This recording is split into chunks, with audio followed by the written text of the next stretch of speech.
সবুজে ঘেরা পাহাড় আর সাদা পাথরের সমারোহ ভোলাগঞ্জ সাদা পাথর। এখানে রয়েছে প্রাকৃতিক এক অপরূপ সৌন্দর্য, যা দেখতে বছরের প্রতিটা সময় বাংলাদেশের বিভিন্ন প্রান্তের লোক ছুটে আসে এখানে। অথচ আমরা কি পারছি এই প্রাকৃতিক সৌন্দর্য রক্ষা করতে? কিছু অসাধু ব্যবসায়ীদের সিন্ডিকেটে থমকে পড়ছে পর্যটক শিল্প, যেখানে আসলে আমাদের কিছু করার থাকে না। তবে কেন এই ব্যবসায়ীদের এত সিন্ডিকেট থাকবে, আর দেশেই বা এত পর্যটক শিল্প কেন ধ্বংস হবে? তোর 1 বছরের ব্যবধানে এত সুন্দর পর্যটক স্পটটাকে আমরা নষ্ট করে ফেলেছি, যেখানে 1,50,00,000 ঘনফুট পাথর লুট হয়েছে, যার বাজার মূল্য 200 কোটি টাকারও বেশি। তবে যদি লুট হতে থাকে পাথর, তাহলে পর্যটক শিল্প একদিন হুমকির মুখে পড়বে। ভোলাগঞ্জ সাদা পাথরের দিকে মুখ ফিরিয়ে নেবে সকল পর্যটকরা।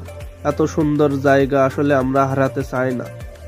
দেশের পর্যটন শিল্প আমাদের দেশের অনেক উপকার বয়ে আনে, তাই আমাদের এই সম্পদটিকে রক্ষা করার দায়িত্ব আমাদের সবার। আমাদের এই শিল্পটাকে ধরে রাখতে হবে। এত সুন্দর প্রাকৃতিক সৌন্দর্য কেন আজ হুমকির মুখে? কেন আমরা ক্ষতিগ্রস্ত?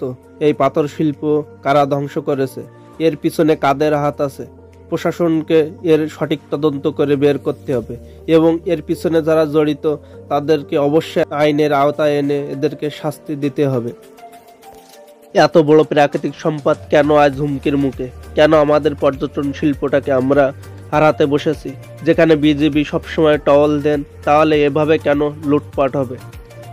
কেন প্রশাসনের দেখা ছাড়া কিছু করার থাকে না? কিছু সংখ্যক লোকের কারণে কেন আমাদের সম্পদটাকে আজ হারাতে বসেছি? এই সকল প্রাকৃতিক সম্পদ রক্ষার দায়িত্ব আমার, আপনার, আপনাদের সবার।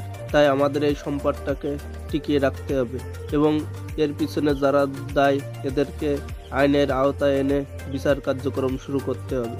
তাহলে আমাদের সম্পদ আমরা ধরে রাখতে পারবো। এর ভিডিও এই পর্যন্তই।